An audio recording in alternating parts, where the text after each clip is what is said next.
Sakamoto Days. This is Sakamoto Days, chapter 199, Ikari. We got color pages to start this one off of Sakamoto and the gang playing baseball, but Shin is beating up a TV. Sure is. I think it looks good. It's a good cover page. But anyway, we are continuing on with the flashback arc that we're currently undergoing, explaining Shin and Sakamoto's first mission.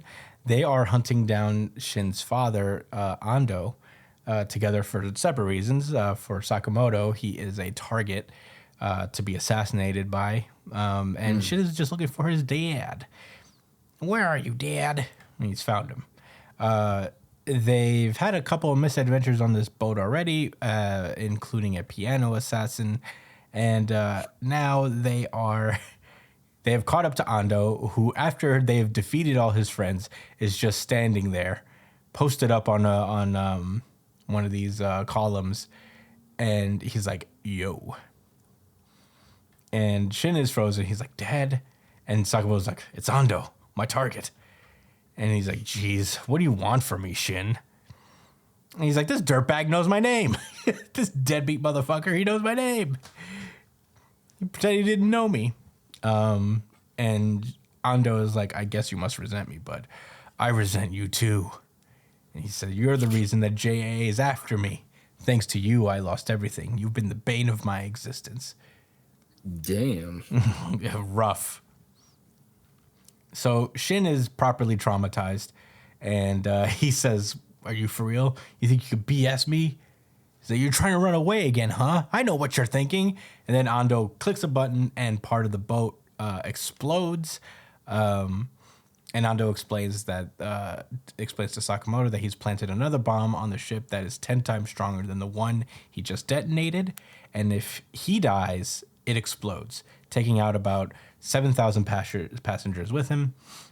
And he says, Article 23 of the JAA regulations prohibits killing bystanders. You can't kill me. And Sakamoto's like, "Using innocent bystanders as human shield? You're pure scum." So, he's like, "Ha, a hitman lecturing about morals? How rich." Sakamoto asks him where the bomb is, and he's like, "I tell you, once the ship leaves port, will be in international waters in 30 minutes out of JA's jurisdiction." He says, "You already lost the battle when I got on board." So Sakamoto starts to dash at him, and then he gets interrupted by a fucking anchor slamming into him and knocking him backwards. It was pretty cool. And then we see Ikari pull up, one of the henchmen, coming back, swinging the anchor around like it's nothing. And he's like, "You're late, Ikari." And Ikari is like, "Don't say that, Mr. Ando. I didn't want to interrupt your family reunion, so I was holding myself back." And he starts fighting. He throws the anchor. Sakamoto dodges it, and Shin and Sakamoto start running away. So Sakamoto, I guess, could have a second to think. He thinks, if I kill Ando now, the ship will blow up. So I got to find the bomb and disarm it. And he's like, "You read his thoughts, right?" And Shin's like, "No, I didn't. I forgot." And Sakamoto's like, "You're lying." And he's like, "After you find the bomb, you're going to kill my dad, right?" He's like, "Yeah." Yeah. Fucking for sure, dude. Go to hell. He's just like, "Go to hell. Why should I help you? He may be scum, but he's my long-lost dad. Who do you think you are anyway? What do you know?" And then all of a sudden, Sakamoto pushes Shin out of the way, and he takes an anchor to the chest. Fucking Ikari pulls up and starts sniffing Shin's hair, and he's like, it's intense. I don't like it." Dude, he grabbed him like this. He was...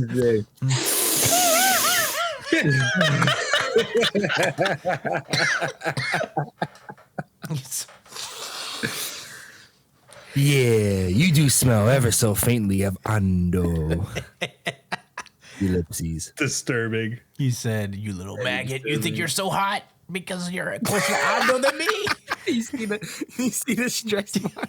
He's pissed. The vein popping out of his head. Yeah, Doflamingo-esque hatred coming out. With Doflamingo-esque shades.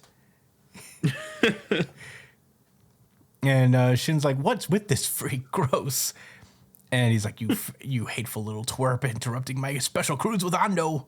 He says, die. And then that's when a life preserver flips over his head and Sakamoto does a cool Sakamoto thing and just yeets him over towards him. Pretty sick, pretty cool, pretty badass. Sakamoto tells Shin to run, and Ikari gets up and is like, you're no ordinary small fry. Where'd you come from? And Sakamoto goes, the Order. It's pretty sick, pretty cool, and that's where the chapter ends. Josh, what did you think about Sakamoto Days, chapter 199? Yeah, this shit was absolutely buck wild off the wall. Weirdo alert! Weirdo alert! Dang, I should have gotten that sound, the Dave Blood sound ready. I heard he was a pedophile. Yeah. He's a can diddler. He's like, you think you're close to you think you're hot shit because you're close to the That's his literal son. Meanwhile, he just met him. That's his son. That's his son that he's been avoiding. Yes. And he was like, I didn't want to You have to wait. He was so mad. He was like interrupting our little cruise together. That shit was so funny. Yeah, you interrupted my special cruise with it. Yo, this was hilarious. But your boy Sakamoto came through with the safety. With the life ring. Threw him through a few fucking walls. It's pretty cool. I like when they do shit like that. Yeah. But this person's no joke. And I ain't gonna lie, I completely forgot that Sakamoto was part of the Order. He only mentions it like 12 times. It feels like every arc they're like, Sakamoto was in the Order. Am I confusing that with the top tier group? What's the name of the top tier group? That's the Order. It's the Order. Oh. He was part of the Order before he retired, I think. I forgot about that. Yeah. Takamura was part of the Order. God damn, what a cool character Takamura was. Yeah, definitely. That's all I gotta say. Feel bad for this for Shin. I get it though. He's not stupid. He's a kid that wants to make a connection with his father, his biological father, and he's too hopeful to see that, not only does his father not want anything to do with him, but he's probably not the type of person worth maintaining a meaningful relationship with anyway. So that's rough. And I have a soft spot for series that take their time to let people express their emotions, especially kids, even if it's annoying. Like in other series I've just finished that we will talk about soon in our pre-show pod. Yeah. I highly respect it. Brian, what were your thoughts?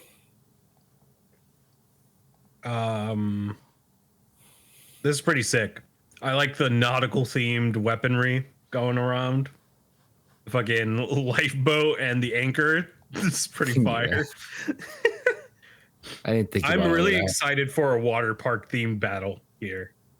Just them sliding around inside these tube slides. So far, Sakamoto's about to violate.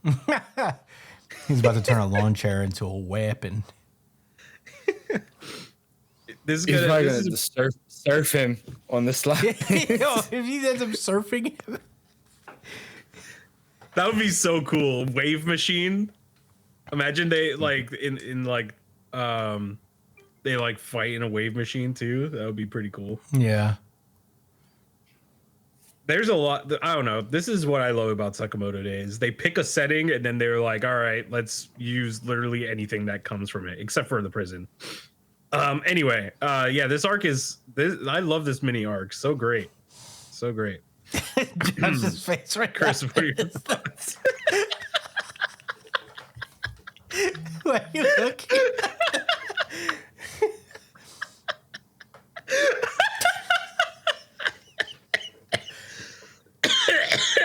Yeah.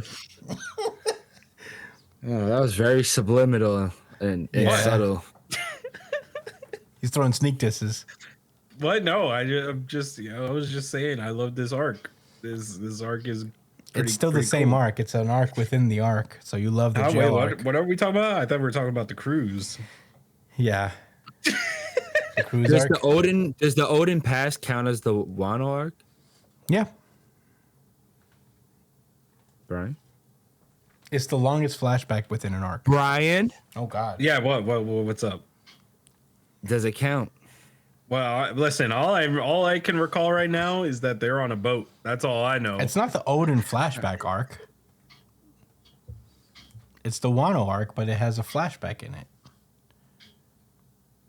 Yeah, they went from training and now they're on the boat. That's all I remember.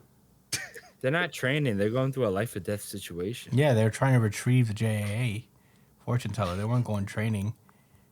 Yeah, it was very interesting for them to go from Shin needing training and then going straight to a flashback about Shin with nothing in between. That was very interesting. You really hate that arc, huh? What do you want? Brian won't be satisfied unless they fight with the bars of the jail. Yes, that's what I wanted. Unless they yank off the bars of the jail and then Heisuke uses them as bullets. How fire would that have been, though? You tell me. It would not have been that fire. It would have been cool if they had to, like, plan like a prison break, like break out of their fucking cells. No, they just, we beat this guy. All right, we freely get to walk around the entire prison. All right. You just don't understand, Brian. Oh, this bow and arrow guy wants to fight me? Here, let's do this in the most not prison area that we could possibly have. I don't know what you want. They're in a prison. Yeah. Think about this arc, though. This little flashback already did what that arc has not done at all. Well, it has done it a little bit, but not as much as I should have. Mm-hmm.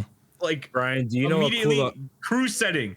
We're fighting in a fucking area where a musician is playing. Okay, now they are using life fucking rafts and goddamn anchors, and now they're gonna fight in a fucking slide, a water park slide on the fucking cruise. That's already, there are so many things that have to do with the setting that are already being like prominently put forward. Isn't that Sakamoto's thing though? Yeah, that's Sakamoto's thing. It's not Sakamoto's thing. It is Sakamoto's thing. It's Shin's too. It is Shin's thing It too. is not Shin's thing. No, you cannot say that it's only Sakamoto's thing. Sakamoto's thing is that he uses the like fucking random shit, right? The environment. But Shin uses the environment itself to his advantage. Shin uses psychic powers. Not to the degree that you're expecting though, because that's what Sakamoto. That's Sakamoto. Hold on, wait. That's Sakamoto's bread and butter, without a doubt. Until he levels up and finds, I don't even think he's gonna change it. I think he's just gonna do it better. But that's a side note. Shin does that sometimes in fights, but that's because he's smart, not a fucking dummy. You know what I'm saying? Like he'll make people crash into shit or whatever, but he's not like when he was fighting that guard dude. It's not like he's seen the fish falling. Like he hit him with it, but it's not like he used the bones from the fish to slice him like up or like cut him or do some like crazy shit. He hit him. That's not what I'm saying. That's literally not what I'm arguing. I would have beat somebody with a fish if it was in my hands and I was fighting. You know what I'm saying? That's not what I'm arguing, though. I'm not arguing for him to be like Sakamoto. I'm arguing for him to be like Shin, because Shin, like they're both two sides of the same coin. Sakamoto focuses on objects, and Shin focuses on the environment. That's like his thing. Like, the environment is just as important to Shin as it is to Sakamoto. Okay, but it's a jail. They're not going to have shit lying around for him to use. There's so much you could do in that setting. And they did the bare minimum. They already are doing 20 times more creative shit on a fucking cruise. But you know what? Shin did use the environment. That one time he used the shelves. He did. He made, and when they tricked out the bow and arrow dude. The bow and arrow guy's been using his environment like crazy too. That's what I was gonna ask you earlier when I was being very patient. Who's all right before this bow and arrow dude whose name I forgot already? Thank you. Yeah, thank you. Yes, thank you. Thank you. Who's the next? Yeah, that was cool. Who's the next best like archer from like a manga series you remember before him? Uryu.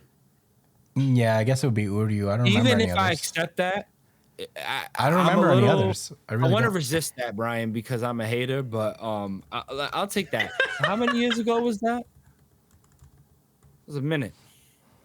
Yeah, it was a minute. Yeah, you know what I'm saying? It's not like they didn't give us something cool. I'm just disappointed. I'm just disappointed on how they use the prison. That's all I'm saying. Okay. But the cruise, this is exactly the shit that I'm talking about. This is just perfect example of what I'm talking about. But that's all I'm saying. Not there. Perfect utilization of the setting. That's all I'm saying. The prison is not perfect utilization of the setting. That's just my point. Anyway, this is like the next fight is gonna be is gonna be perfectly using the setting, I bet. But yeah, that's it. Well, this is my second favorite chapter of the week. It was a lot of fun. I enjoyed it. Excited to see the action and all that stuff.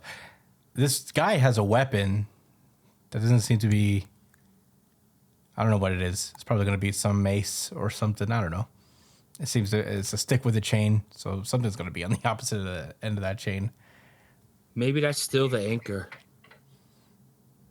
Yeah, I hope he still keeps using the anchor, to be honest.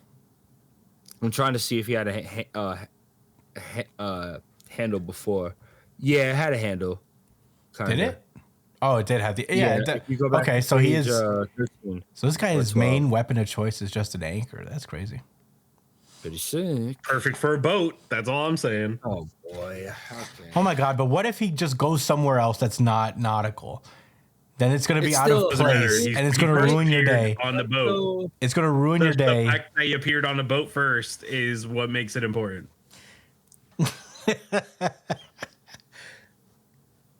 All right, whatever. There's not much to say because it's Ryan likes this theme storytelling. That's cool. I'm not mad at him. I'm not mad at him either, but settings help paint a picture. Yeah. But in any case, great chapter. I enjoyed it a lot. Very excited to see what happens next in the fight. Very, very cool.